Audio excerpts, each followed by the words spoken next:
সংখ্যালঘুদের অধিকার রক্ষায় আরও বেশি সচেষ্ট হতে হবে যেন বিশ্বে বাংলাদেশকে সাম্প্রদায়িক সম্প্রীতির দেশ হিসাবে তুলে ধরা যায় বললেন জাতীয় নাগরিক পার্টির দক্ষিণাঞ্চলের মুখ্য সংগঠক ও সংসদ সদস্য হাসনাত আব্দুল্লাহ। সকালে কুমিল্লার চান্দিনা দেবিদ্বার মহাসড়ক প্রশস্তকরণ নিয়ে মতবিনিময় সভায় তিনি একথা জানান। হাসনাত আব্দুল্লাহ বলেন, সকল মত ও ধর্মের মানুষের জন্য বাংলাদেশ একটি নিরাপদ আবাস।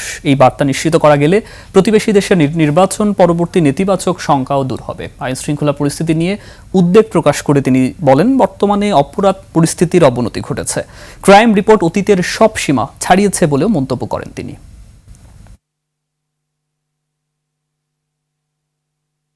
যে এই নির্বাচনটি গতকাল হয়েছে, এই নির্বাচন আমাদের বাংলাদেশে এখন যে মেসেজটি সেটা হচ্ছে আমাদের আরও অনেক বেশি দায়িত্বশীল হতে হবে। আমাদের সবাইকে অ্যাকোমোডেট করে প্রত্যেকটা নাগরিকের অধিকার রক্ষায় আমাদেরকে সচেষ্ট হতে হবে।